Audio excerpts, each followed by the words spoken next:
Avez-vous déjà vécu ce moment où un sujet, une œuvre, vous tient tellement à cœur que vous redoutez finalement d'en parler aux gens ? Alors je vous parle pas du moment où vous voulez montrer à votre chère et tendre moitié une vidéo qui vous fait marrer, en espérant lui arracher les mêmes éclats de rire qu'à vous, des éclats de rire qui n'arrivent évidemment jamais, vous plongeant alors dans un profond sentiment de solitude, vous poussant ainsi à remettre tous vos choix de vie en question. Non, moi je vous parle de l'instant où une chose vous tient tellement à cœur qu'en parler serait risqué de l'abîmer. Une chose tellement importante pour vous qu'elle en devient intouchable. Cette chose qui vous enlève toute objectivité. Depuis que nous avons créé ce podcast, on réfléchit souvent aux films dont nous voulons vous parler. Bien sûr, il s'agit de films que nous aimons, de films que nous souhaitons vous faire découvrir, mais également de métrages que nous voulons montrer, parfois imposer à l'autre. Mais il y en a que nous ne faisons pas car ils sont trop importants, ils sont trop proches de nous. Je vous parle de films qui font partie de notre ADN pour tout un tas de raisons. Et si Guillaume a réussi à sauter le pas avec son La La Land chéri, moi j'ai toujours eu la crainte de parler de ces films qui me touchent. Que ce soit Il était une fois en Amérique ou plus récemment Babylone, Interstellar ou même Spider-Man, oui. J'ai peur de les mettre au programme de TTPQ, parce que je veux pas les abîmer, je veux être digne d'eux. Et il en est un qui les surpasse tous dans cette catégorie. Un film qui fait partie de ma vie, et vraiment, celui-là je le repoussais au maximum dans le planning de nos épisodes. Mais je crois que le moment est venu de vous parler de Toy Story. Peut-être que la bande-annonce du nouveau volet a joué dans notre décision ? Ou alors le fait d'avoir enregistré notre épisode précédent en public a réussi à me galvaniser, C'est dur à dire, mais en tout cas, me voilà face à vous, obligé de vous parler du 4e volet d'une saga qui m'a construit. Ouais, parce que figurez-vous que Toy Story, c'est le premier film que j'ai vu au cinéma. Imaginez-vous, enfin, imaginez-moi, petit Bastien de 3 ans et demi, en vacances au ski en mars 1996, un enfant tout fou, tout content, emmitouflé dans sa doudoune avec son petit bonnet, qui a le plaisir et la joie de suivre ses parents dans une petite salle de cinéma à la montagne. Petite salle qui n'est pas chauffée, alors papa, maman et Bastien gardent leur manteau. Mais c'est pas grave, parce qu'il n'y a pas grand monde. Enfin, dans mon souvenir en tout cas. Il fait froid. J'ai un petit réhausseur en dessous de mes fesses et les bras de mes parents autour de moi. Enfin, non. Le bras droit de ma mère et le bras gauche de mon père. Ou l'inverse, je sais plus. Et là, le film commence. À cet instant précis, dire que j'étais émerveillé serait un euphémisme. Ce film a été un tel choc pour le petit garçon que j'étais que je peux encore ressentir toutes les sensations qui m'ont traversé à l'époque. Les frissons quand on découvre Buzz l'éclair, les battements de mon cœur qui s'accélèrent lorsque Woody fait tomber Buzz par la fenêtre, mon sourire qui s'est dessiné dès la première seconde et qui ne s'est jamais enlevé. Tout ça, je m'en souviens parfaitement, parce que toutes ces sensations sont encore intactes aujourd'hui. Vraiment, j'en rajoute pas. Toy Story m'a sidéré. Et il avait aussi sidéré mes parents qui n'avaient jamais vu à l'époque un film d'animation en images de synthèse. Et pour cause, puisque c'est bien ce film qui fut le premier à être entièrement réalisé de cette manière. En ce qui concerne Toy Story 2, l'expérience fut un peu différente. Déjà, j'ai été voir le film uniquement avec mon papa. Bah oui, ma mère était enceinte de ma future petite sœur d'amour, alors elle nous a pas accompagnés en ce jour de février 2000. Je me rappelle pas avoir été autant subjugué par ce deuxième film. Pour être honnête, j'en garde un très bon souvenir, c'est évident. Mais c'est peut-être celui de la saga qui me parle le moins. La faute à des thèmes peut-être moins universaux. Ici, c'est un film d'aventure et de rescousse qui nous est proposé. Mais malgré tout, je me rappelle avoir réalisé devant le film qu'Andy était grand frère. Et que moi, j'allais le devenir dans quelques mois. Et je me suis alors imaginé à la place d'Andy, aussi petite soit-elle dans le film. Mais c'est bien en juillet 2010, avec la conclusion de ce qui était une trilogie à ce moment, que je me suis vraiment rendu compte que je grandissais en même temps qu'Andy. Cette fois, c'était avec mes parents et ma petite sœur que je vais voir le film en salle. Et si le premier m'avait émerveillé, si le deuxième m'avait transporté, Toy Story 3 m'a bouleversé. Comment vous expliquer à quel point cette conclusion fut pour moi la fin d'un voyage ? Parce que oui, à ce moment, la question de ce qui vient après le lycée, la question de l'évolution, de devenir adulte, j'étais en plein dedans. Et bordel, mais comment c'est possible qu'un film d'animation puisse aussi bien illustrer cette peur de l'inconnu, cette angoisse de devenir grand ? Comment un film où les personnages principaux sont des jouets peut faire mieux qu'un film avec de vrais acteurs ? Je pense que la réponse à cette question est la même que la raison pour laquelle on est toujours plus touché par la mort d'un animal que par celle d'un humain dans les films. Bref, Toy Story 3, c'était la fin d'une ère. Et il n'y avait pas matière à faire une suite. Personne n'en avait besoin, impossible. Pourtant, 9 ans plus tard, sort Toy Story 4. Et là, c'est le drame. Le drame parce que vraiment, c'était inconcevable de faire une suite à Toy Story 3. Pixar aurait-il succombé au travers d'Hollywood ? Aurait-il vendu son âme à Disney ?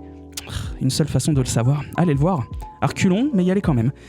Vraiment, je craignais que ce soit la suite de trop, celle qui allait abîmer tout ce que la saga représentait pour moi. Et quelle ne fut pas mon erreur. D'abord, on tient là le film le plus avancé techniquement. Narrativement et visuellement, le film est bluffant de réalisme. Toy Story 4 n'est pas une simple suite. Toy Story 4, ça parle de l'abandon, de la solitude, de comment on se reconstruit quand on se retrouve mis sur le côté parce qu'on n'est plus assez cool pour le reste du monde. Toy Story 4, c'est la recherche du bonheur, la soif de liberté et la quête de l'émancipation. Le courage de faire des choix difficiles pour pouvoir aller de l'avant. Et évidemment, j'occulte cet aspect depuis tout à l'heure, mais la saga parle avant tout de parentalité, en donnant aux jouets un rôle de parent de substitution, et ce depuis le premier film. Et si à l'époque j'étais pas encore papa, ce questionnement était pourtant déjà présent en moi. Et vraiment le film m'a achevé, encore, mais différemment.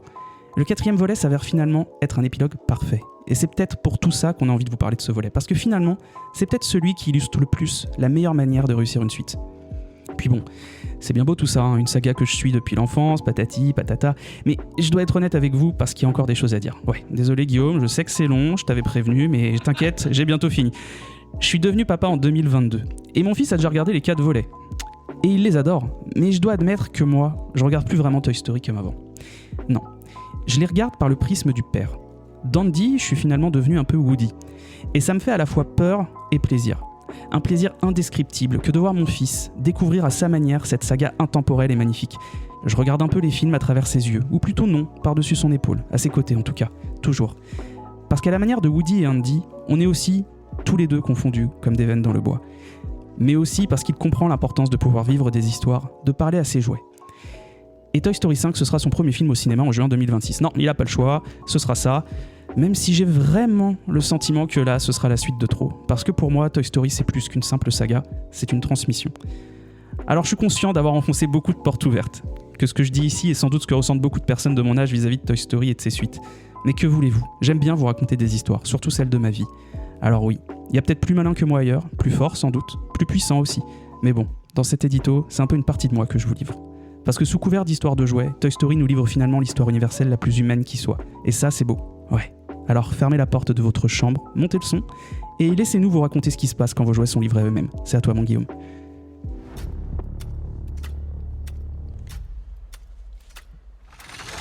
Ne l'oublie pas, un grand pouvoir implique de grandes responsabilités.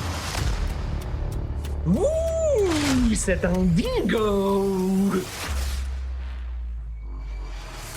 Mais qu'est-ce que vous voulez que ça me foute vos conneries?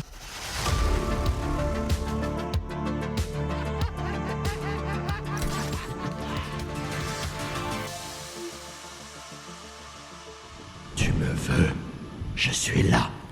Bonjour tout le monde, bonjour Guillaume. Bonjour à tous et bienvenue. Salut Bastien. Comment vas-tu ? Bah écoute, ça va très bien. Très Ouais. content de te retrouver pour ce film en particulier. Ah bah tu m'étonnes, John. Très heureux. Ah non, ça fait plaisir, ça fait plaisir. Petit Et surtout édito. après un édito incroyable. Oh, ouais, Bravo. c'est gentil, c'est très urbain de votre part, monsieur. J'apprécie. Non, mais édito qui, en le relisant là, à voix haute, m'a un peu. Ouais, bah moi aussi. M'a un petit peu move Voilà, inside, c'est- you know. On est des émotifs. On est des émotifs, on est très sensibles. Totalement. En plus, j'ai bugué, j'ai bafouillé certains mots, qu'il faut vraiment que je me relise avant de lire. Mais en même temps, ce sont les aléas du direct. Hein. Oui, je dis Tout direct à parce que fait. moi, ça y est, hein, on a fait un épisode en public. Pour moi, les gars, c'est comme si on jouait devant vous tout le temps. Là. Comme si on faisait les trucs en direct tout le temps. Et du direct, mais en différé, quoi. C'est beau ce que tu dis. J'allais le dire, mais c'est très beau. Du coup, très chers amis, mon cher Guillaume, aujourd'hui, on va vous parler donc de Toy Story 4, histoire de jouets 4 au Québec. Ça Bah paraît oui, tant qu'à c'est faire. très bonne trad, hein, je trouve, pour le coup. Toujours très pragmatique. Toujours les très Québécois. littéraire, ouais, on apprécie. Un film donc réalisé en 2019 par Josh Cooley, dont c'est le premier long métrage, lui qui à ce moment n'avait réalisé que des courts métrages. Alors pour l'anecdote, il a pris la place de John Lasseter après le départ de celui-ci de Pixar en 2018, pour les raisons qu'on connaît et que nous avons déjà évoquées dans notre épisode sur Zootopie. Tout à fait. Donc je vous invite à le réécouter ou à l'écouter si c'est pas fait. Mais exactement. Voilà, à savoir que donc il était censé passer à la réalisation, mais dans le troisième film, je crois qu'il est que producteur. Hein. Il avait réalisé les 2 premiers, mais il a produit le troisième. Et surtout que Toy Story 4 au départ devait être à l'origine un film d'amour, mais du coup, suite à son départ anticipé, dirons-nous, les 3/4 du script ont été réécrits pour devenir le film que l'on connaît. Donc il est sorti le 11 juin 2019 aux États-Unis, le 26 juin de la même année chez nous. Il dure 100 minutes. Il avait un budget de 200 millions de dollars pour un box-office, d'à peine plus. 1,73 841 394 dollars, ce qui en fait le 9e film d'animation et en rapporté le plus, juste devant son aîné Toy Story 3, et c'est 1,67 milliard. Ils sont du coup respectivement 3e et 4e dans le classement des films Pixar niveau box-office, derrière Vice Versa 2 et Les Indestructibles 2. Rien que ça. Rien que ça. Et si tu te demandes pourquoi ce top 3 Pixar n'a pas Zootopie 2, et si tu ne te demandes pas, je te le dis quand même, parce que, voilà. Parce que Zootopie 2 est pourtant 2e dans les films d'animation ayant le plus rapporté, c'est qu'en fait, Zootopie c'est Disney, et pas Disney Pixar. Ouais, c'est pas Pixar. Voilà. Ce qui me permet de faire un petit mea culpa pour Zootopie 1, où je crois que j'avais dit que c'était Pixar, si je dis pas de On est bêtises. beaucoup à souvent mélanger Disney et Pixar. C'est pas toujours très clair pour c'est Disney et pas néophytes. Disney Pixar, voilà les Zootopies. La musique a été composée par Randy Newman, un habitué de la saga puisqu'il a fait la BO des 3 précédents, mais aussi des films Monstres et compagnie ou Mille et une pattes, et aussi les 2 premiers volets de la saga des Mon beau-père et moi avec Ben Stiller et Robert De Niro. Ok. Donc voilà, Toy Story 4, je le dis ici, a remporté évidemment l'Oscar du meilleur film d'animation en 2020, comme son aîné, pareil, Toy Story 3, quand il était sorti. Du coup, petit point casting, au niveau des voix originales, tous les acteurs emblématiques, puis même des voix françaises, tous les acteurs emblématiques de la saga reprennent leurs personnages fétiches. On a donc Tom Hanks, qu'on a pu voir dans Forrest Gump. Je vais dire un film à chaque fois parce que on n'a pas le temps non plus, surtout après un édito de 45 minutes. Donc Tom Hanks et donc Woody. Tim Allen, qu'on a vu dans la saga Super Noël, incarne donc toujours Buzz. Annie Potts reprend le rôle de Bo Peep, la bergère, qu'elle tenait déjà dans Toy Story 1 et 2. Étant donné que le personnage est absent du 3, je trouve ça cool qu'elle ait accepté de revenir. Joan Cusack, qui est donc le personnage de Sheila dans Shameless, pour les aficionados des séries qui nous écoutent, revient pour le rôle de Jessie. John je savais que j'allais le foirer celui-là. C'est le plus dur à dire. John Ratzenberger pour Bayonne et Wallace Shawn pour Rex. Je peux en ajouter un je pense que c'est le même que j'allais ajouter. Une mention spéciale quand même pour Don Rickles, qui reprend à titre posthume le rôle de Monsieur Patate. Il est en effet décédé en avril 2017 avant de pouvoir enregistrer ses dialogues, et du coup les équipes de Pixar ont passé en revue toutes les lignes de dialogue non utilisées que l'acteur avait pu enregistrer pendant 25 ans, y compris celles non utilisées évidemment dans les précédents films et jeux vidéo, comme je le disais, pour les réutiliser dans ce 4e film. Et il a, je crois, qu'une seule réplique dans le film. Donc ils n'ont pas trouvé beaucoup de trucs. Mais c'était à la demande de la famille, je crois. Je t'écoute. Non, juste un quand même qui est une nouveauté, c'est le personnage de Duke Kaboom qui est doublé par Keanu Reeves. T'aimes bien marcher sur mes plates-bandes. Je t'ai demandé si t'avais fini. Mais non, Pardon. Qu'est-ce qu'on va faire de lui ? On notera également la présence de plusieurs guests. Keanu Reeves, donc de Matrix, qui double. C'est incroyable. C'est fou, c'est fou qui double. Et pour l'anecdote, il aurait improvisé des petites. Comment on appelle ça, des petites figures avec ses bras et compagnie dans la salle d'enregistrement, ce qui fait qu'ils en ont adapté quelques-unes dans le film.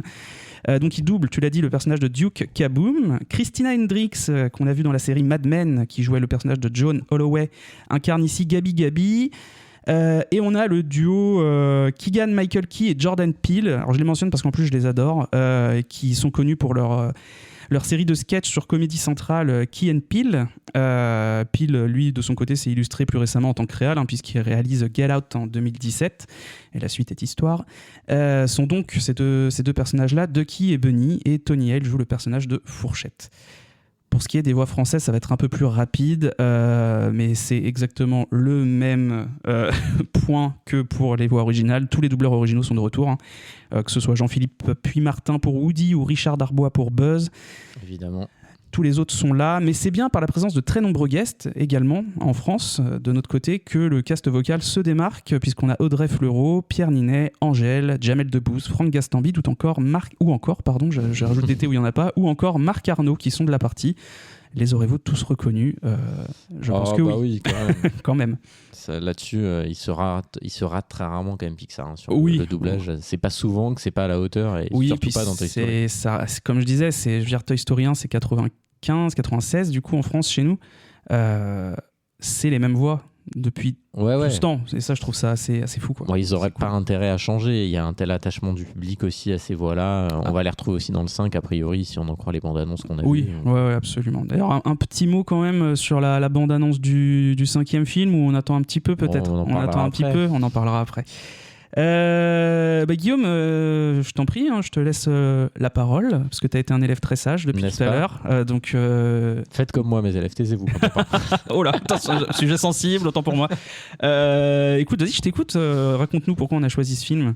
Bah écoute, on l'a choisi. Effectivement, ça fait longtemps qu'on en parle quand même de Toy Story. La question était de savoir par lequel on commence et quand est-ce qu'on le fait. Ce qui nous a un peu motivé, c'est la bande-annonce du 5, parce que du coup, ça devient concret. Donc on s'est dit, bon, c'est peut-être le moment. Et on a choisi de commencer par le 4. Je pense que c'est, tu l'as très bien dit dans l'édito, c'est peut-être celui sur lequel on a le moins d'attache émotionnelle, nous, parce qu'on l'a vu adulte, même si toi, tu as un lien particulier vis-à-vis de ton fils, mais... je pense que c'était peut-être le plus simple à traiter pour commencer, pour reprendre ce que tu dis et pas toucher tout de suite. Oui, puis en plus je pense que c'est celui qui nous divise peut-être le plus aussi. Et oui, c'est toujours intéressant quand on n'est pas d'accord. Je pense qu'effectivement c'est le cas avec le 2 sans doute, qui est aussi un épisode un peu plus décrié, dirons-nous. Donc voilà pourquoi on l'a choisi. Moi ce film je l'ai vu à la sortie. Je me demande si on l'a pas vu ensemble au cinéma. Non, je l'ai vu avec Elodie. Moi. Bon, je l'ai vu, je sais plus avec qui, mais je l'ai vu à la sortie au cinéma. Et pareil, je l'ai vu un peu à reculons. J'avais pas envie qu'il y ait de suite à Toy Story 3. Toy Story 3, moi, il fait partie de mon top 10 de tous les films de ma vie. C'est un film que je trouve fantastique. Et du coup, j'étais quand même très craintif. J'avais vu une bande-annonce. Et en fait, j'ai des sentiments assez paradoxaux pour ce film-là. Je trouve que, tu l'as dit, d'un point de vue technique, c'est extraordinaire. Je trouve que depuis, on n'a pas fait mieux. Même, tu vois, on a vu quelques films récents. On a parlé de Zootopie il n'y a pas longtemps. Et on a vu le 2 ensuite. Ça n'a rien à voir. Je trouve que c'est bien au-dessus d'un point de vue technique. J'ai l'impression, dans le revoyant, qu'ils sont en avance. Même encore aujourd'hui. Tu vois, c'était quand? C'était donc 2019. 2019, ça fait 7 ans. 7 ans, et ils sont en avance sur des films qui sortent aujourd'hui, qui sont produits aujourd'hui. C'est incroyable. Moi, franchement, j'ai été marqué par ça. Ouais, pour l'anecdote, au niveau du visuel, ils ont dû faire comment on appelle ça, un nouveau moteur, notamment pour tout ce qui était au niveau de la fête foraine, pour tout ce qui était texture, lumière, jeu de lumière, etc. Et ça se sent. C'est hallucinant. On va en parler après, mais la scène d'intro. Ouais, et puis moi je trouve qu'il y a des choses exceptionnelles, tu vois, dans le rendu, pour parler un peu de technique, mais de la poussière. Dans le magasin, le rendu de la lumière, le rendu des textures, notamment dans les vieux objets, parce qu'ils sont dans un magasin antiquité dans une bonne partie du film. Et vraiment, moi, en le revoyant, là, j'étais encore bluffé par l'aspect technique. Après, le film marche très bien. C'est-à-dire que moi, j'ai passé un bon moment, j'ai chialé à la fin. Voilà, il y a un côté, ça fonctionne. Donc, je peux pas dire, c'est pas du tout une mauvaise suite Toy Story 4. Maintenant, moi, je reste quand même campé sur mon truc de j'aurais pas voulu qu'il y ait ce film. Parce que même si c'est un bon film, je trouve qu'il n'est pas vraiment nécessaire. Et malheureusement, ce qu'on sait de Toy Story 5, on va en parler tout à l'heure, mais rend du coup ce film inutile, ce qui est quand même un problème. C'était tellement parfait la fin de Toy Story 3. Je trouve que on a rallongé un peu artificiellement la vie de ce truc. Alors je répète, c'est très bien, passe un bon moment. Mais je pense qu'au fond de moi, j'aurais préféré quand même que ça n'existe pas. Parce que la fin du 3, pour moi, elle concluait parfaitement l'arc de cet univers. En tout cas, de ces personnages. Et quitte à faire autre chose dans Toy Story, moi, j'aurais peut-être voulu qu'on raconte la vie d'autres personnages, d'autres jouets. Et qu'on reparte quelque part sur une nouvelle séquence. Et je trouve que en plus, les producteurs et les réalisateurs du film ont expliqué qu'ils ont eu l'idée de Toy Story 4 un jour dans un brainstorming. C'était pas prévu qu'ils le fassent et qu'ils sont sortis de là en disant on a une idée qui est trop bien. Je me souviens qu'en interview, ils avaient expliqué ça et ils ont réussi à convaincre les producteurs de le faire. Parce qu'à la base, c'est même pas une volonté de la production, c'est plutôt une volonté de scénariste. Donc on peut pas faire le reproche qu'il y a une machine derrière énorme qui les a poussés à. Mais en fait, oui, le concept, il est bien, mais en réalité, le film, tout ce qui fait le film, là, notamment la temporalité, ça aurait pu faire, je sais pas, un acte dans un des films Toy Story. J'exagère un peu, mais vraiment, je trouve que c'est un bon film, mais ça n'a pas de raison d'exister. Du coup, même si j'ai chialé à la fin, même si j'ai trouvé ça vraiment génial, j'ai pas du tout le même affect pour Toy Story 4 que pour la saga précédente, enfin les 3 premiers volets. Et toi, du coup, même si t'en as dit pas mal dans l'édito. Ouais, j'en ai dit beaucoup dans l'édito, mais je te rejoins pas totalement. Enfin, je veux dire, moi, en termes d'attente, j'en avais absolument aucune, parce que comme toi, je ne voyais, mais alors, aucun intérêt à faire une suite à Toy Story 3. La conclusion était absolument parfaite. Il y avait pas besoin de faire quelque chose. les raisons du pourquoi, du comment ils ont fait la suite, en tout cas, elle est là. Donc voilà, donc j'y suis, comme je l'ai dit, aussi à reculons. Bon, le résultat, c'est que je suis sorti en larmes et en sanglots de la séance. Voilà. De la même manière que... Mais d'une manière différente quand même que du 3, où le 3 m'avait vraiment laissé un... C'était pas les mêmes larmes, en fait, que j'ai eues. Oui, c'est pas la même chose. C'était pas la même chose.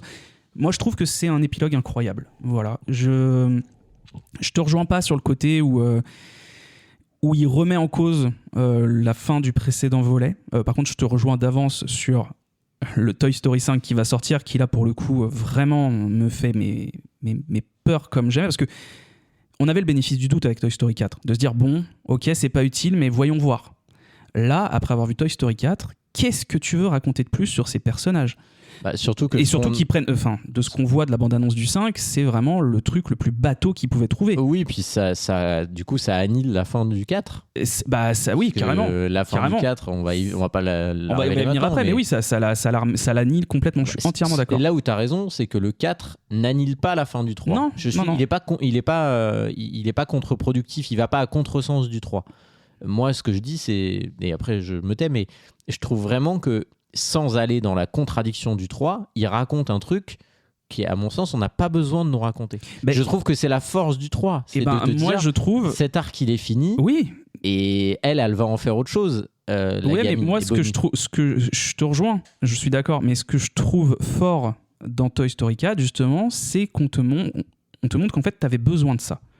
Alors évidemment pour le personnage de Woody principalement, et ça crée plein de problèmes entre guillemets, enfin pas de problèmes, mais ça crée certains défauts que je trouve quand même à Toy Story 4. Il est pas parfait, loin de là, contrairement au 3 où je trouve qu'il y a rien acheté, mais je trouve que ça raconte quelque chose qu'on ne savait pas, que c'était quelque chose dont on ne savait pas qu'on avait besoin, tu vois. Ouais, je trouve qu'au final c'est ça qui fait que c'est une bonne suite et un bon épilogue, c'est qu'au final oui, ce qu'il raconte, il n'y en avait pas forcément besoin, mais en final, si, quand tu vois le film, moi en tout cas, c'est ce que ça m'a fait, j'ai vraiment l'impression qu'on en avait besoin, que moi j'en avais besoin, mais que je ne savais pas que j'en avais besoin. J'ai dit beaucoup de fois besoin. Jacques va encore me rentrer dedans. Et il dit beaucoup besoin, ton pote, quand même. Hein. Bon, enfin bref.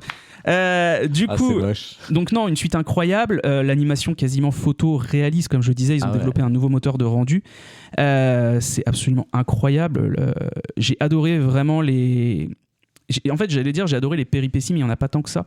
Mais j'ai adoré en fait ce que ça racontait. J'étais impressionné par la direction prise par le scénario, du coup. J'imaginais pas qu'on pouvait encore raconter quelque chose sur le personnage de Woody. Même si je suis conscient que c'est d'abord un film, le film de la bergère, je trouve que cet épilogue, parce que c'est un épilogue, comme je le disais, même s'il n'était pas de nécessité absolue, il remplit quand même vachement bien son rôle, quoi. Et surtout, il montre que il était peut-être pas si dispensable que ça, pour moi. En négatif, je trouve que, et c'est le contre-pied, c'est ce que je disais, c'est que du coup, la bande de jouets, notamment le rôle de Buzz et de Jessie, mais surtout de Buzz, puisque c'est celui qu'on voit quand même un peu plus, il me paraît vraiment mis parce qu'il fallait qu'il soit là, quoi. Ouais, sous-utilisé, et surtout, j'ai trouvé que le personnage était vachement plus con que dans les autres films. J'ai trouvé débile Buzz dans celui-là. Et il y a quand même un peu souvent ça. Buzz, il est dans les films précédents, il est quand même présenté comme un jouet qui pense qu'il sait des trucs, mais en fait souvent il tape quand même à côté. Dans le 1, il est un peu débile. Mais dans le 3, il y a quand même tout. Il y a une partie du film où il re-switch en espagnol et tout. Mais globalement, oui, mais c'est expliqué parce qu'il repasse en espagnol. Tu regardes dans le 2, il est vachement moteur de l'action. Le film, c'est autour de Buzz. On voit plus Buzz que Woody dans le 2. Sans doute aussi parce que Woody est plus intemporel. En plus, Buzz, il y a eu un film sur le personnage dans la diégèse c'est-à-dire il y a eu un film sur le personnage Buzz l'éclair, sur le jouet Buzz l'éclair, qui est censé être un l'histoire personnage du personnage qui a donné le jouet, ou je sais pas quoi. Voilà, c'est ça. Je pense que les Toy Story dans l'imaginaire des gens, c'est Woody. D'abord Woody. Bien sûr. Je pense que c'est pour ça qu'ils ont choisi ça. Je sais pas. Après, il y a aussi quelques facilités scénaristiques que j'ai pu relever, mais il y en a toujours un peu dans ces films-là. Mais tu vois, genre notamment. Je trouve que là, il joue vraiment beaucoup avec cette notion que je ne sais jamais dire, mais que tu adores me corriger. La suspension consentie de l'incrédulité. Voilà. Notamment avec le fait que les personne ne voit les jouets bouger, alors Oui, que non, là, mais dans clairement. celui-là, il joue vraiment sur. Oui, c'est et n'importe c'est un quoi. équilibre, enfin, c'est même pas un vrai équilibre, quoi. Non, je suis d'accord. Là-dessus, mais je pense ils que ont pris ça. des libertés. Pour faire l'avocat du diable, je pense que si c'est le cas, c'est parce qu'ils jouent beaucoup sur le côté les adultes ne voient que ce qu'ils veulent voir et surtout le fait qu'ils ont un peu, quelque sorte, perdu leur innocence et leur imagination. Oui, tout à fait. Et création. Et ça, pareil, je trouve que c'est un truc super intéressant dans le film. C'est le côté imagination et création qu'on te balance sur le côté. Les enfants en fait peuvent jouer avec n'importe quoi. Ils peuvent créer un jouet avec un truc qui est pas du tout un jouet au départ. C'est carrément l'histoire de Fourchette. Donc tout voilà. à fait. Et puis aussi j'ai bien aimé la réflexion autour de la voix intérieure des jouets, etc. Mais bon, j'arrête pas de parler, donc je vais passer au résumé détaillé quand même. On va vous raconter un peu ce qui se passe dans le film. C'est bon pour toi? T'as quelque chose à rajouter? Non, c'est bon on y va, on est parti. Alors, après avoir rencontré Buzz dans Toy Story 1, sauvé Jessie et Pile-Poil dans Toy Story 2 et après des adieux déchirants donc dans Toy Story 3, Woody est de retour et ça commence par un flashback. 9 ans en arrière, entre Toy Story 2 et Toy Story 3, Molly, la petite sœur d'Andy, donne plusieurs jouets, dont la bergère et ses moutons. Woody tente de la sauver, mais celle-ci est consciente que c'est un nouveau départ et que la vie d'un jouet est de passer finalement d'enfant en enfant, et tant que ceux-ci continuent de jouer avec. Et donc, après ça, on revient au présent, et donc après la fin de Toy Story 3, on le sait, Woody, Buzz et le reste de l'équipe sont donc chez Bonnie, c'est leur nouvel enfant. Woody n'est plus le leader qu'il était, c'est le premier truc qu'on nous montre. Il est même relayé au placard avec les jouets de premier âge de Bonnie, avec lesquels elle ne joue plus. Il n'est jamais choisi pour jouer, en fait. Cette dernière, Bonnie, elle va faire sa première journée à l'école, enfin sa journée de découverte à la maternelle. Elle a peur d'y aller. Woody, donc, il veut l'accompagner, il se cache dans son sac à dos et il assiste à la création de Fourchette, finalement, par Bonnie. C'est même un peu lui qui, par la force des choses, lui fait créer Fourchette. C'est lui qui va chercher les trucs dans la poubelle et tout. Et qui lui lance. Et du coup, elle le fabrique avec ces fameux détritus dont tu viens de parler. Grâce à ça, la journée se passe pour le mieux. Et pour fêter ça, les parents de Bonnie organisent un petit voyage en camping-car. Bonnie emmène donc tous les jouets, Fourchette, Woody, Buzz, la totale. Mais Fourchette n'est pas un jouet au départ. Et donc, lui, il veut désespérément rejoindre les poubelles. Oui, parce que pour lui, c'est un déchet. C'est un déchet, voilà, obligeant Woody à toujours le surveiller. Éventuellement, il finit par sauter du camping-car en marche. Woody va donc le suivre en donnant rendez-vous au reste de l'équipe au prochain parking, au prochain arrêt du camping-car. En faisant ça, Woody donc retrouve Fourchette et en arrivant dans la ville où ils sont censés se retrouver, il remarque dans une vitrine une lumière, qu'il connaît, quoi.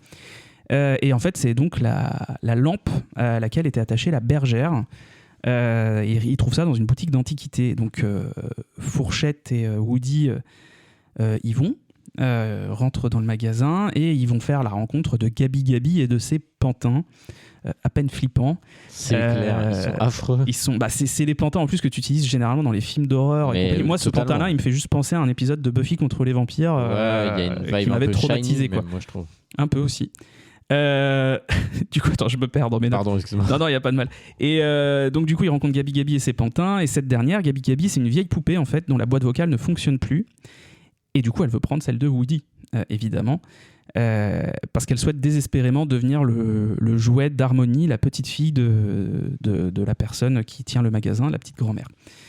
Évidemment, il s'enfuit, et en fuyant, il laisse Fourchette sur place. Et contre toute attente, il retrouve Beau la bergère à l'extérieur, qui est finalement, il se rend compte, est devenu un jouet perdu. Mais elle n'a pas l'air de très mal le vivre. De fil en aiguille, il la convainc de l'aider à aller retrouver Fourchette, parce qu'elle connaît les lieux. On a vu sa lampe, elle est dans la boutique, donc on sait qu'elle s'est échappée de cette boutique-là. Alors Buzz, de son côté, voyant que Woody et Fourchette ne reviennent pas, il décide d'aller à leur recherche. Il va rencontrer lui aussi, par la force des choses, deux autres jouets, deux autres peluches, qui vont d'abord le poursuivre pour finalement l'aider lorsqu'il réussit à retrouver Woody et la bergère sur le toit de la boutique. Donc toute la bande va créer un plan pour récupérer... Tu veux dire quelque chose ? Non, excuse-moi, j'ai cru. Excuse-moi, le mec il est au taquet. Tu voulais dire quelque chose ? Je vérifie un truc en même temps, mais dis quelque chose, je te dis. Excuse-moi. Donc toute la bande crée un plan pour récupérer Fourchette dans la forteresse de solitude de Gabi, à savoir l'armoire d'exposition centrale de la boutique d'antiquité. L'occasion pour nous de rencontrer Duke Kaboom, un jouet cascadeur qui voudra faire un saut avec sa moto pour atteindre l'armoire. Alors, petite anecdote, lorsqu'on rencontre Duke Kaboom, en fait, il rentre dans un espèce de petit jukebox qui sert de refuge aux jouets un peu délaissés dans le magasin. Celui qui leur ouvre, c'est un petit homme orchestre, un petit jouet homme orchestre. Oui, oui. Alors, ce petit personnage, en fait, s'appelle Tiny. C'est un jouet qui est en fait le personnage principal du court-métrage de 88 Teen Toy, réalisé à l'époque par la 7 heures, qui a remporté l'Oscar du meilleur court-métrage à ce moment-là. Ok. C'est ce court-métrage en fait, qui était à l'époque à montrer que l'animation 3D pouvait vraiment raconter quelque chose, et surtout, c'est ce court-métrage qui est à l'origine de Toy Story 1. D'accord. Puisqu'à l'époque, Tiny devait être le personnage principal de l'histoire. De faire un caméo du coup. C'est absolument stylé. Woody apprend aussi à ce moment que Bo, la bergère, c'est la fatigue, excusez-moi, que Bo la bergère, quand elle aura fini de l'aider à récupérer Fourchette, elle partira avec la fête foraine pour découvrir le monde et aider d'autres jouets, tous les jouets perdus qu'elle trouvera sur son chemin. Évidemment, rien ne se passe comme prévu. Les moutons de la bergère perdent une patte, les peluches sont éventrées parce que Woody en fait n'en fait qu'à sa tête. Il est extrêmement égoïste dans ce film. Il suit pas du tout le plan et finalement il n'arrive pas à récupérer Fourchette. Donc à ce moment-là, plus personne ne veut aider Woody et celui-ci, après s'être un peu embrouillé avec le reste de l'équipe, retourne seul dans la boutique. À ce moment-là, il accepte de laisser une chance à Gabi de trouver un enfant, donc d'aller vers Harmony et de vivre ce qu'il a vécu lui-même avec Andy. En lui donnant sa boîte vocale en échange de Fourchette. Donc. Exactement. Finalement, Gabi n'intéresse pas Harmony. Woody, ayant réussi à remettre Fourchette dans le sac de Bonnie qu'elle avait oublié dans la boutique plus tôt, donne une mission à ce dernier, donner rendez-vous au carrousel de la fête foraine, à Buzz et au camping-car pour qu'ils se retrouvent tous là-bas. Et je m'arrête là pour le moment. Bon, malgré tout ce que tu as pu dire sur le film, du fait que tu n'aies aucun goût aussi. Non, je rigole. Qu'est-ce que tu retiens à ce moment-là, toi, du film, en termes de scène, en termes de moments peut-être préférés? Alors, je vais en retenir deux. La première, c'est la première fois qu'il se fait courser par les pantins, là. Ça, okay. Je trouve que ça marche parce que c'est un truc qu'on n'avait jamais vu dans Toy Story, le côté un peu, je vais pas dire horrifique, mais ça fait peur, quoi. Il y a vraiment une dimension. Puis ils sont super désarticulés. Moi, vraiment, j'ai eu l'impression d'être dans Shining. Ils sont sur de la moquette. En plus, il y a un côté, il a 30 trimbales dans le landau. Là, ça, je trouve que ça marche vraiment bien. Très, très glauque. C'est assez surprenant. Donc ça, moi, c'est une scène que j'ai trouvé bien, et en plus je trouve que c'est le décor dans lequel l'aspect technique est le plus visible. Je répète, parce que c'est vraiment filmé en macro, donc t'es très proche des éléments, du sol, de la poussière, des prises, des machins. En termes d'échelle, etc. Ouais, c'est ça. Je trouve que c'est vraiment assez impressionnant. Après, j'aime bien la séquence avec donc la première fois qu'il retrouve la bergère, où il monte dans l'espèce de raton laveur télécommandé là. Ouais, c'est un raton laveur, et je sais plus comment il l'appelle, mais c'est un puant là, comme on appelle ça. Ouais, c'est ça, c'est un putois télécommandé, et ça, je trouve que c'est pareil, ça marche hyper bien, et j'adore. Tu l'as pas mentionné, mais je vais le faire là, le personnage de la flic là. Oui, c'est vrai que j'en ai pas parlé. C'est un espèce de Polly Pocket. Polly Pocket policier. Mais je crois que ça vient de la Patte Patrouille, non? Parce qu'elle dit. Alors non, pas Patte Patrouille, non. C'est marqué Pet Patrol dans le. T'es sûr? Ah bah oui. Mais non, c'est pas de la Patte Patrouille qu'elle vient, parce que.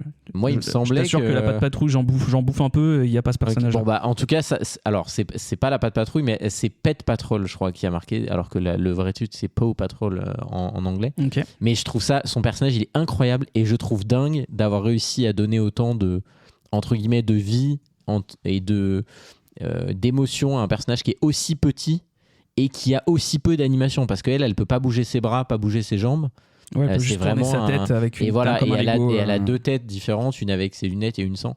Et je trouve que ce personnage, il est trop bien, il est très drôle, il permet aussi de faire avancer un peu l'intrigue.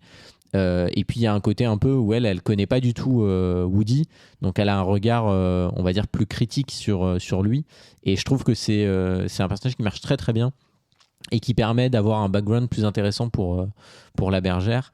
Après voilà, tu vois, pour reprendre un peu ce que je disais tout à l'heure, évidemment que c'est très cool, tu vois, tu revois la bergère qu'on n'avait pas vue dans le 3, on lui donne un truc.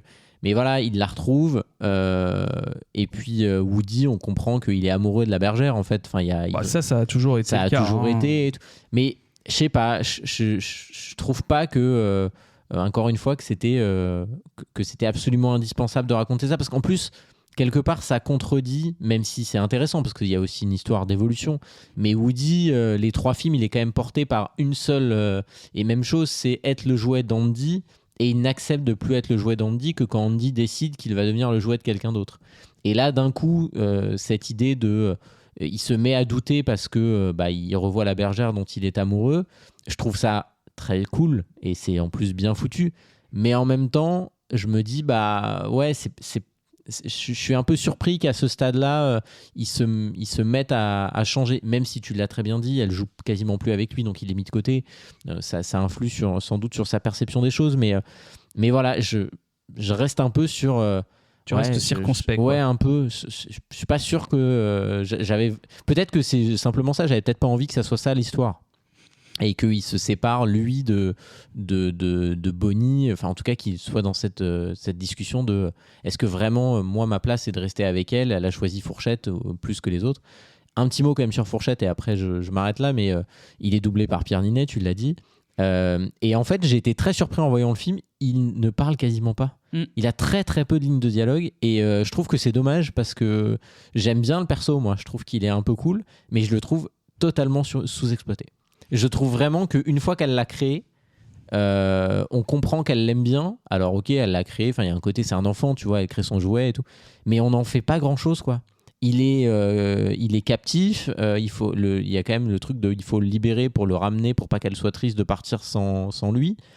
Mais c'est surtout pour qu'elle puisse aller à l'école, en fait. Exactement, mais je trouve que c'est pas, il est pas du tout développé, le personnage. Alors vraisemblablement ça sera le cas dans le 5. Puis c'est un peu l'idée de la fin du 4 aussi, on nous sous-entend ça. Et moi, c'est peut-être la seule curiosité que j'ai dans le 5, c'est ce personnage-là que je trouve à la fois central et à la fois très, très peu intéressant dans ce film-là. Et toi, du coup ? Ouais, je sais pas, je réfléchis, parce que ça fait 20 ans qu'on se connaît, je me demande à quel point t'es devenu chiant, c'est à quel moment que c'est parti en couille. Je réfléchis. Gentil. Non, je rigole. Je rigole beaucoup aujourd'hui. Mais c'est vrai en plus que je rigole, pas qu'il est devenu chiant. Tout dépend. Quoique. Les deux sont compatibles. Non, oui, je vois ce que tu veux dire. Après, Fourchette, c'est un peu... je sais pas si on peut dire que c'est un peu le MacGuffin du film. Ah bah totalement. C'est pour ça, il n'y a pas besoin qu'il soit exploité en fait. Enfin, il n'y a pas besoin qu'il ait plus de place dans le film, je trouve, à ce moment-là, puisque c'est juste la raison pour laquelle Woody va prendre conscience de toutes ces choses, du fait que voilà, tu vois, je vais te contredire encore un peu, parce que vraiment, je vois pas le film comme ça. Moi, le fait que Woody, en fait... Désolé, Jacques. Je dis beaucoup trop, en fait. C'est terrible. Je trouve que à la fin du 3, et même pendant tout le film du 3, Woody ne veut pas se détacher d'Andy. À la fin, il l'accepte un peu malgré lui, et puis il y a quand même une vraie évolution du personnage, je suis d'accord. Mais le fait qu'on nous montre que tous les enfants ne veulent pas d'un Woody, et tout ce que ça remet en question sur ce cheminement qu'il avait fait dans le film précédent, justement, est vachement intéressant. Et moi, j'aime beaucoup ce côté-là, parce qu'au final, Woody, dans ce Toy Story 4, va chercher sa liberté. Il va se demander, mais quel est mon rôle ? Lui qui a toujours su tout ce qu'il devait faire, lui qui a toujours su quel était son rôle, justement, il se rend compte que, en fait, il ne sait rien. Il sait pas comment faire. Il pensait que c'était le jouet le plus cool du monde, parce que pour Andy, c'était le jouet le plus cool du monde. Mais pour un autre enfant, c'est un jouet de mouise. Et c'est un peu ce qui se passe là. Et je trouve que c'est vraiment, vraiment intéressant pour le personnage et pour ce que ça raconte. Donc voilà, moi de mon côté, j'ai pas vraiment de scène préférée. C'est un peu compliqué. Parce que j'aime vraiment, et c'est un peu ce que j'essayais de dire, j'aime vraiment le message du film. J'aime vraiment ce que ça raconte pour Woody, tout ce que ça fait résonner un peu en moi aussi. Comme c'est un peu le cas avec toute la saga, hein, comme je le disais dans mon édito, vous l'aurez compris. Mais surtout, en termes de scènes préférées, de moments préférés, c'est un peu compliqué, parce que je trouve que le film, c'est peut-être le moins spectaculaire en termes de péripéties de toute la saga. Oui, parce que déjà, il se passe beaucoup au même endroit. Bien sûr. Et du coup, ouais, mais c'est même pas que ça. C'est surtout qu'au-delà du même endroit, ils sont pas dans des lieux très dépaysants. Au contraire, genre, comment dire, dans Toy Story 1, non, ils sont pas dans des lieux dépaysants, mais bon. Non, mais il y avait la découverte Toy Story. Il y avait la c'est un peu découverte. différent. Dans Toy Story 2, il y a tout un magasin de jouets, donc ça fait un peu rêver, machin. Ils voient disons tu les vois que qui visitent quand même plusieurs endroits. Et en fait, dans le 3, ils sont carrément dans une décharge à la fin. Ouais, et puis c'est vrai que dans le 4, Il est moins spectaculaire, celui-là. je trouve que, par exemple, la fête foraine, elle n'est pas assez exploitée. Il aurait pu L'essentiel du film est dans avoir plus de péripéties là-dedans. L'essentiel du film est dans le magasin, Mhm. qui est très cool, hein. Mais c'est vrai que la fête foraine, tu te dis.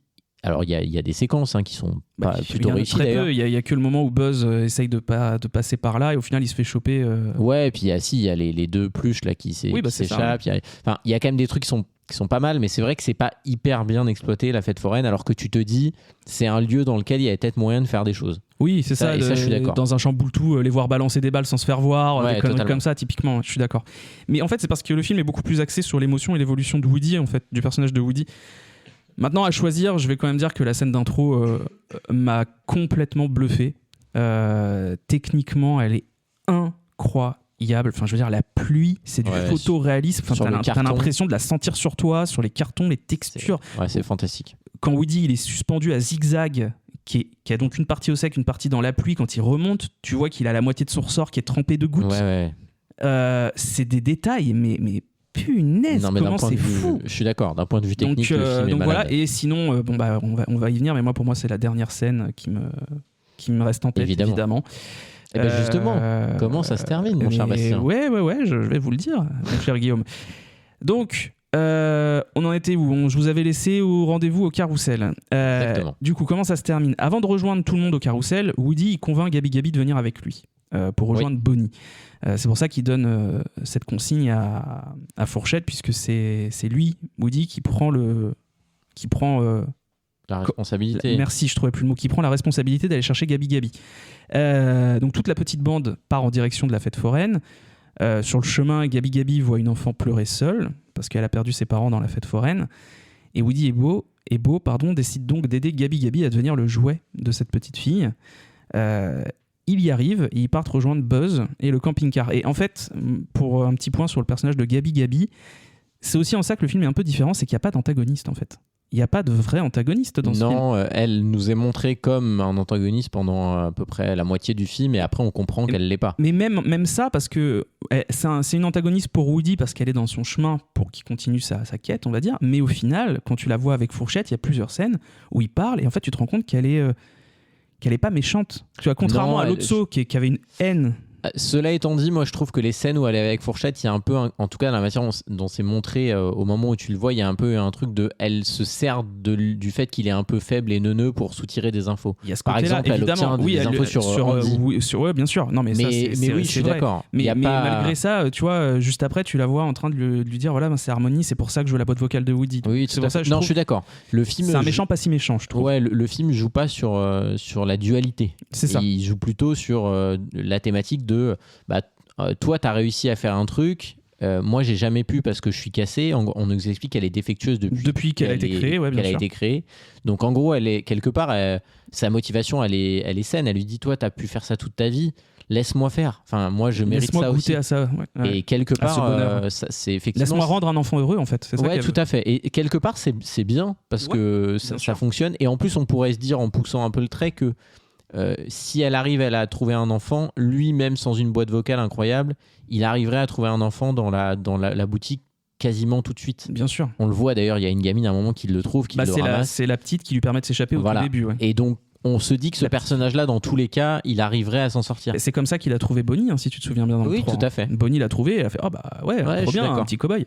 Comme tu disais, ça rejoint ce que tu disais, c'est que c'est peut-être le jouet le plus universel en fait dans cette saga. Totalement. Ouais. Et donc, après avoir aidé Gabi Gabi à devenir le jouet de cette petite fille, dans un moment qui est très fort en émotion, je trouve, Woody rejoint donc le camping-car, avec des péripéties un petit peu rigolotes où les jouets font tout pour ralentir le camping-car et l'emmener où ils veulent. C'est génial, mais là vraiment elle est vraiment mise à rude épreuve. Ouais, mais je trouve que c'est dans le film, et je trouve qu'il n'y en a pas tant dans les Toy Story, c'est une vraie scène de comédie. Oui, mais de toute façon celui-là il y a vraiment des scènes qui sont très drôles. La séquence où le camping-car il avance, il freine, enfin le mec il n'arrive plus à le contrôler parce qu'ils appuient sur les pédales, ils font la voie du GPS. Voilà, c'est ça. Mais même plutôt quand Jessie elle pète un pneu, elle perce un pneu, Oui, mais elle oui. dégonfle un pneu et que le père il est en train de devenir fou. Et en fait, Il va aller en toi, prison, il va aller en prison. En tant qu'adulte et de père, tu te dis Ah là, le vendeur. oh, j'ai envie de taper quelqu'un. Mais je trouve que tout ce pan-là fonctionne Oui, bien. c'est très très bien. Et surtout que les jouets, ils sont un peu tarés. Genre, il y en a un, Ah bah son les jouets de seul Bonnie, ils plan, sont c'est- la licorne, c'est c'est un de ouf. mettre le père en prison. Ouais, quoi. ouais, Genre, ouais, non, vraiment, on va la pas faire licorne, ça. elle Et est il dit, ça y barjo. est, il va aller en prison, la police va l'arrêter. C'est ça. Et pareil, la scène où il referme. Oui, genre, c'est Fourchette qui ferme la c'est- fenêtre et compagnie, et c'est- qui verrouille la porte c'est à ça. chaque fois, et lui qui ouvre pas la porte, il fait mais c'est pas possible. C'est vraiment ça pour le coup. Je C'est trouve assez que drôle. c'est un truc qui marche très bien. C'est les moments que moi j'ai vraiment beaucoup rigolé. Mais même la scène où il s'enfuit avec d'un côté le putois et de l'autre et de l'autre le landau, et qu'en fait ils arrivent en fête foraine et ils trébuchent sur un truc, et du coup le landau se renverse. Oui. T'as des parents qui sont en mode oh mon dieu, un landau. Ils soulèvent le landau et c'est justement Benson, C'est Benson qui est le affreux. pantin horrible comme ça, et du coup la mère elle fait un ça j'étais mort de rire. Non mais ça c'est pour le coup tu vois c'est une vraie qualité du film. C'est Et vrai, je trouve c'est que vrai. sur ce plan, sur cet aspect-là, il est meilleur que les autres. J'ai pas souvenir. Tu Bah, vois là, c'est un humour- spontanément en fait, j'aurais j'ai du mal à l'impression- citer des Ouais. vraies scènes de pure comédie dans les trois C'est premiers. ça, ouais. En fait, j'ai l'impression que c'est vraiment un truc, comme tu l'as dit, de pure comédie. En fait, c'est du gag, mais pas forcément diégétique, comme ça a pu être le cas Exactement. dans le 3 quand ils sont à la crèche et qu'ils se font maltraiter Oui, tout à fait. par tous les enfants, etc. Du coup, là, on est sur la dernière scène du film. Woody rejoint Buzz en laissant la bergère derrière lui. Et puis il hésite, il regarde en arrière, il se dit merde, putain, je viens de la retrouver. Bon, c'est pas grave, j'y vais, c'est mon rôle. Et Buzz le regarde et lui dit elle comprendra. Elle s'en remettra. Elle s'en remettra, pardon. Elle s'en remettra.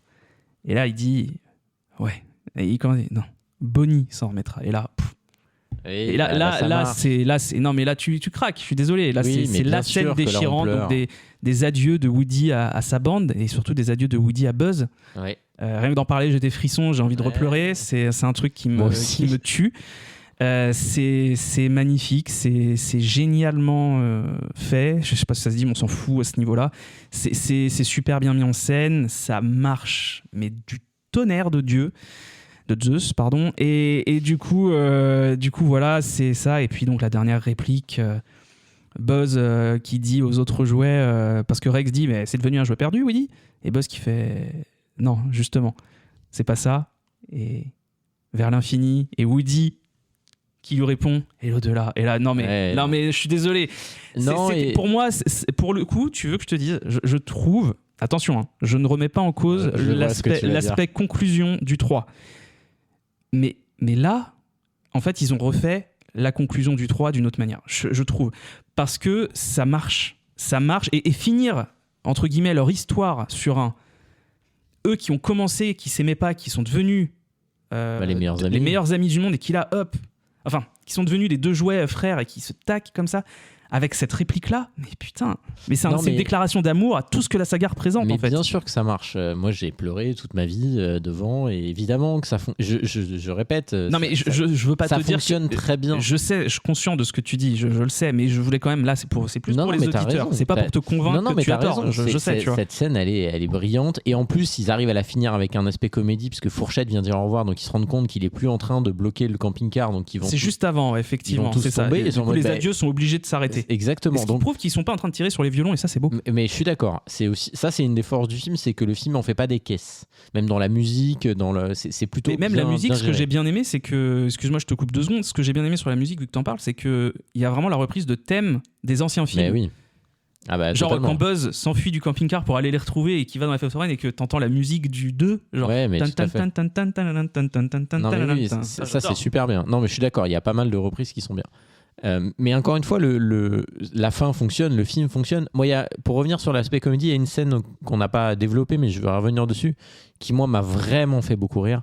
Donc on a dit, parmi les personnages, il y a les 2 pluches qui vont récupérer à la fête foraine, là, qui s'appellent Ducky et Bunny. C'est ça, qui sont doublés en français par Jamel et Franck Gastambide. Ça marche très très bien d'ailleurs en la VF, faut le dire. Franchement, ouais, la VF est très bien. Ouais. Jamel, il est génial pour jouer ce genre de personnage.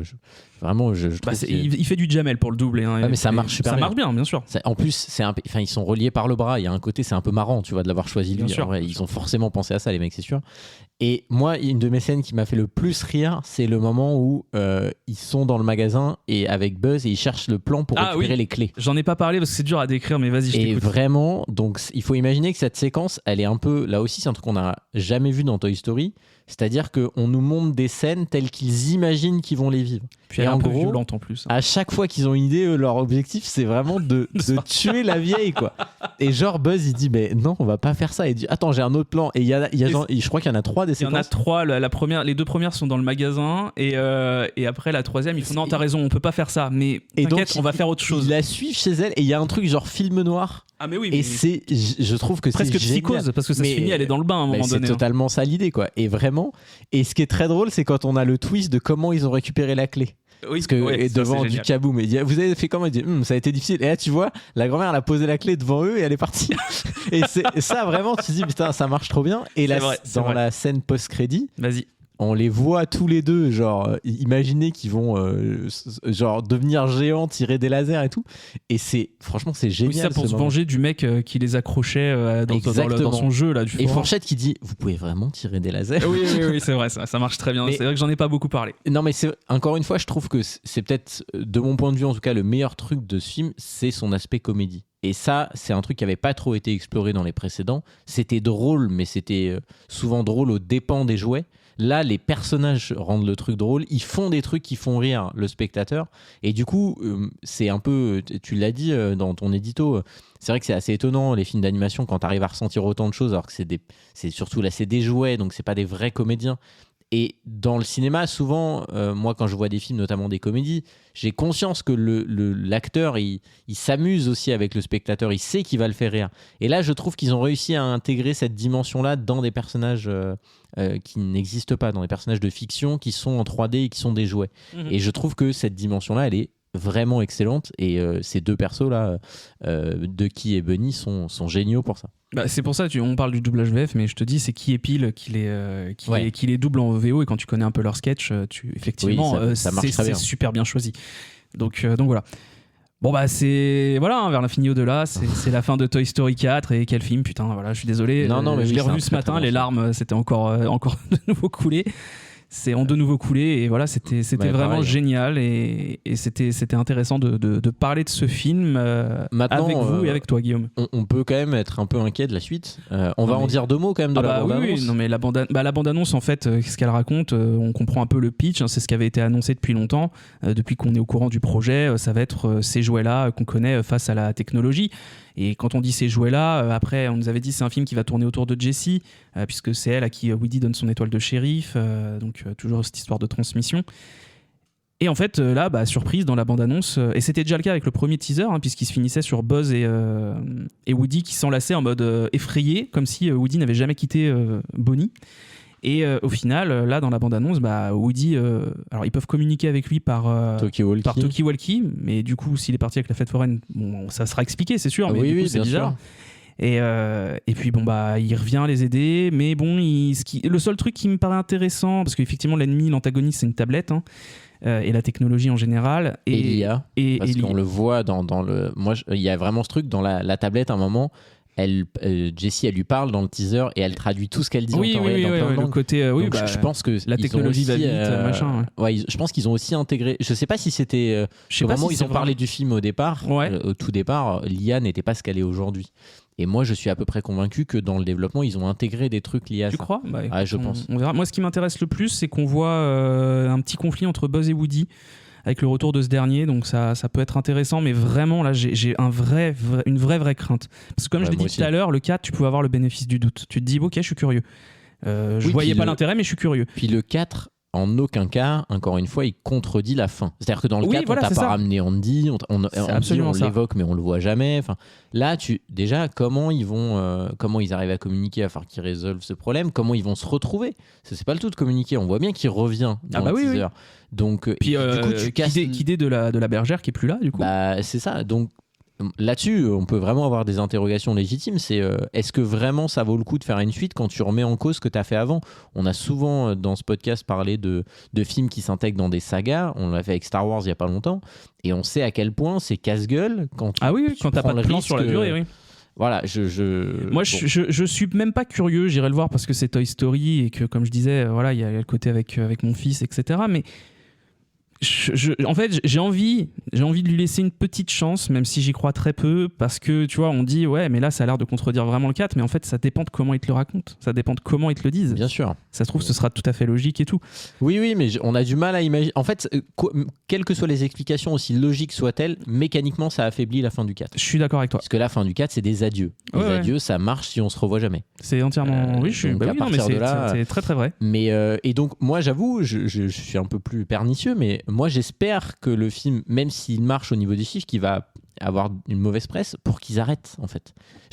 Vraiment, il faut arrêter maintenant. Quel petit vous avez tout bien fait jusqu'au 4, parce que j'intègre le 4 dans les choses très réussies. J'espère bien. Mais arrêtons. Enfin, je veux dire, surtout que Pixar nous a montré ces dernières années qu'ils sont capables de créer des univers. Ils sont capables, vice versa, c'est vraiment génial. Ils ont quand même fait d'autres choses depuis Toy Story. Ils sont pas, ils quémandent pas pour trouver des idées. Oui, surtout en termes de suite, il y a d'autres films de leur truc. Enfin, je veux dire, Monstres et compagnie, il y a eu un préquel, il n'y a jamais eu de suite. Mais je suis d'accord. Regarde, Les Indestructibles 2, il a mis 1000 ans à sortir. La suite est réussie. La suite est. Faudrait qu'on en parle parce que je crois que j'avais bien aimé, mais sans plus. Faudrait que je le regarde, que je le revoie. Tu vois. Ça pourrait être intéressant d'en discuter. Mais voilà, j'ai du mal quand même à comprendre pourquoi est-ce qu'on aspire autant cette licence-là. Alors. Après, on l'a vu, elle fait des chiffres. Voilà, tu fais des chiffres à 1 milliard. Je comprends que tu aies envie d'y retourner. Mais à un moment, les gars, il faut aussi. C'est un message qu'on passe souvent, nous, dans un constat qu'on fait comme spectateur. À un moment, il faut savoir préserver la qualité de ton travail. Et jusqu'où ça vaut le coup de faire du fric. Je trouve que. Je fais un parallèle avec Star Wars, on en a parlé récemment, mais Star Wars, c'est vraiment ça. Star Wars, aujourd'hui, c'est plus un événement, c'est plus un grand spectacle, c'est une saga c'est parmi une usine d'autres. Afrique. C'est Star tout. Wars, c'est devenu ce qui est malheureusement devenu Marvel aussi, mais dans une durée plus courte. C'est Disney. C'est Disney, c'est les reflets de Disney. Et à un moment, il faut sortir de ça, quoi. Enfin, je veux dire, donc j'ose espérer que ça sera le dernier, même si j'espère qu'il va être bien au fond de moi. Mais si c'est pas bien, il faut vraiment que le message passe et qu'on arrête, quoi. Ah, je suis d'accord avec toi. J'ai pas grand chose à rajouter. J'ai à peu près les mêmes craintes que toi, je pense, à peu de choses près. Bon. Et on s'arrête là. On va s'arrêter parce que j'ai plus de salive, faut que je boive un peu d'eau. Donc voilà. Non, mais écoute, moi je suis super content d'avoir parlé de cette saga. Ouais, moi aussi. Bon, on reparlera des autres un jour. Sans doute, on s'était dit on va faire un épisode hors série sur les 4 films, machin, mais en fait non, là tu te rends compte que c'est pas possible, l'épisode va durer 25 heures. Mais non, c'était vraiment très cool d'en parler. En plus, comme c'est le film qui nous divise un peu le plus, c'est sûr que si on parlait de Toy Story 3, il y aurait pas eu trop de débats. 2 heures, quoi. C'est même pas une question de pleurer, c'est qu'en fait il y aurait pas trop d'échanges réels. Alors moi j'ai aimé ça, puis en fait c'est parfait parce que si, parce que ça. Et toi Bastien? Oui, moi aussi. Bon ok, super, merci. On est d'accord. Donc voilà, mais c'est un film à voir si vous ne l'avez pas encore vu, si vous faites partie des rares personnes à ne pas l'avoir vu, c'est un merveilleux épilogue pour une merveilleuse saga. Voilà. Merci à tous. Merci Bastien à pour tous, cet incroyable merci à toi Guillaume. Et on se donne rendez-vous la semaine prochaine. Absolument. Pour TTPQ à 18h. On reste dans le thème des jouets en plus. On reste dans le thème des jouets, c'est vrai. J'avais pas pensé. J'ai réalisé ça ce matin. Mais bien vu. Voilà, on vous donne un indice. Rendez-vous. Oui, c'est vrai, c'était pas voulu, mais semaine prochaine. Salut tout le monde. À tous. Ciao. Ciao.